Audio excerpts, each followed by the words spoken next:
तयार झालेत आपले पौष्टिक मुगाचे चीज कटलेट। चवीला खूप छान लागतात। करून बघा। आवडल्यास लाईक, कमेंट आणि सबस्क्राईब करायला विसरू नका फ्रेंड्स। हॅलो फ्रेंड्स, कसे आहात? आज मी बनवते मोडाचे मूग आणि चपातीपासून नाश्ता। चवीला खूप छान लागतो आणि पौष्टिक होतो।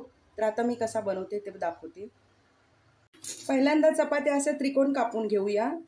नंतर त्याचा असा गोल रोल करून घेऊया आणि परत या अशा कट करून घ्यायच्या। मी सगळ्या अशा कट करून घेते। इकडे मी सगळी चपाती कापून घेतलेली आहे। अशा प्रकारे बघा तुकडे केलेले आहेत।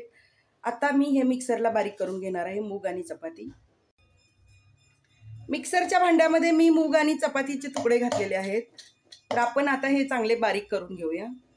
इकडे मी मूग आणि चपाती बारीक करून घेतलेले आहे मिक्सरवरती। आता आपण चीज खिसून घालूया। आता चीज खिसून झालेला आहे। वरून मी उभा पातळ कांदा कापून घेतलेला आहे, तो घालूया। हिरवी मिरचीचं वाटण आहे। हिरवी मिरची, लसूण, अद्रक आणि जिरं घातलेलं आहे। आता आपण हळद आणि मीठ घालूया। इकडे मी मीठ, हळद, हिंग आणि बाकीचे मसाले घालून घेतलेले आहेत। आपण आता हे चांगले मिक्स करूया। छान हाताने मिक्स करायचं, त्याचा असा गोळा तयार झाला पाहिजे। आता हे छान मिक्स झालेलं आहे। आता बघा मी हातावरती थोडंसं मिश्रण घेतलेलं आहे। त्याचे मी असे गोल छोटे छोटे रोल बनवणार आहे। एकदम गोल बनवायचे, जाड नाही, पातळ नाही, मध्यम आकाराचे असे मी सगळे रोल बनवून घेते। इकडे सगळे रोल मी तयार करून घेतलेले आहेत। कढईमध्ये तेल गरम करायला ठेवलेलं आहे। आता आपण रोल तळून घेऊ। कढईमध्ये तेल गरम करायला ठेवलं होतं। तेल छान गरम झालेलं आहे। अलगद हाताने आपण सोडून देऊया। हाताला तेलाचे छिटे उडू शकतात, त्यामुळे काळजीपूर्वक सोडा।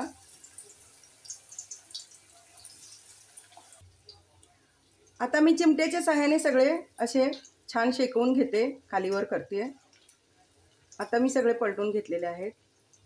सोनेरी कलरवरती छान तळूया। आता हे सगळे छान सोनेरी कलरवरती तळलेले आहेत, खरपूस झालेले आहेत। आता काढून घेते। चवीला खूप छान लागतात आणि आपली चपातीही वाया जात नाही। तर असा नाश्ता पौष्टिक होतो, करून बघा। दुसरी बॅचही मी सोडून घेतलेली आहे, तेही असे छान खरपूस कलरवरती शेकून घेऊया।